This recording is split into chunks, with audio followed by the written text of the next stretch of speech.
I Wish I Was, The Tales of Keir McKinlay. Written by Morna Laird.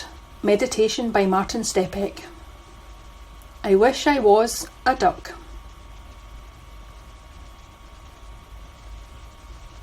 Oh, bother, said Keir as he looked out of the window and saw the rain splashing off the pavement. Keir loved to play outside with his best friend James. Whenever the sun went away and the grey clouds rolled across the sky, he always felt so sad. Why the long face? His mum asked, putting his breakfast on the table. Even Keir's favourite cereal with lots of lovely honey on top did nothing to lift his spirits. I wish I was a duck today, he told his mum gloomily. Then James and I could play together all day long.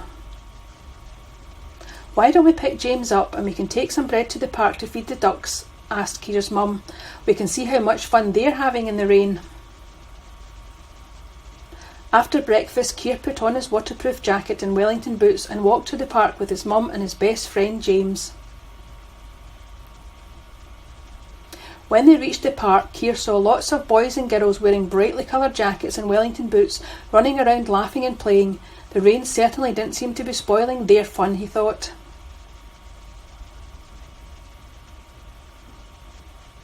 Keir and James ran over to the ducks and began to throw pieces of bread into the water. The ducks grabbed the bread hungrily, trying hard to get their share before it was all finished. Yuck, said James. Imagine eating wet bread for your breakfast. Keir started to giggle. It certainly didn't sound very tasty. Well, imagine being able to play all day in the water. How cool would that be? Really cool, agreed James. The boys stood silently looking at the ducks for a few moments, listening to the sound of the water as it lapped off the stones they were standing on.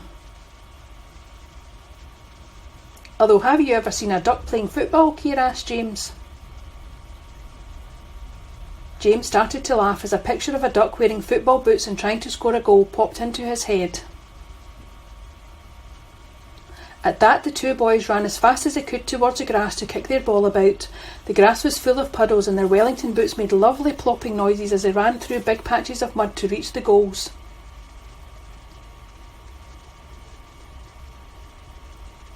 I'll be goalie, Keir shouted as they ran. When Keir reached the goals, James kicked the ball as hard as he could and ran around waving his arms in the air when it shot past Keir. Goal! He shouted with excitement. Before long, other boys and girls came over to join the game and they all ran around in the rain laughing and having fun. When Keir's mum shouted it was time to go home, they were both puffed out and their cheeks were bright red. I've got a brilliant idea, Keir said to James. Watch this. Keir stood still and turned his face up to the sky. For a few moments he forgot all about where he was and stood as still as a statue, enjoying the feeling of the cold rain on his face. James joined in and they didn't notice Keir's mum walking over.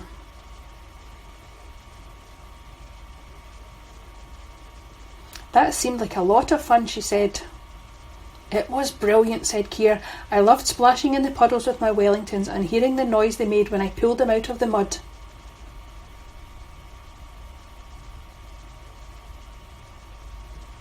Me too, agreed James. I really liked the rainbow that went across the park. I loved all the different colours across the sky. It reminded me of my pens for colouring in.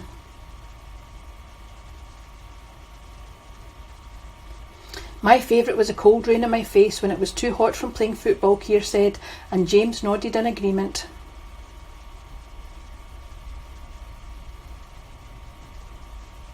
So you don't need to be a duck to enjoy the rain then? Keir's mum asked with a smile. Can we have some wet bread for lunch? James asked, and both boys started to laugh. Noticing. Sit with your feet on the floor, the bottom of your back against the back of the chair. Imagine you're stretching all the way up to the sky by sitting as tall and as straight as you can. Then just gently close your eyes. Today we're going to notice things. Normally we notice with our eyes, but we're going to notice in a different way. Can you notice your feet on the ground or the back of your legs on the chair? Think for a moment how they feel. Do you feel a little tingle at the bottom of your feet or the back of your legs? Notice if you're touching anything else. Your fingers may be touching your legs, or maybe they're touching other fingers. Even with our eyes closed, we can notice hundreds of things with touch. Another way we can notice with our eyes closed is sound.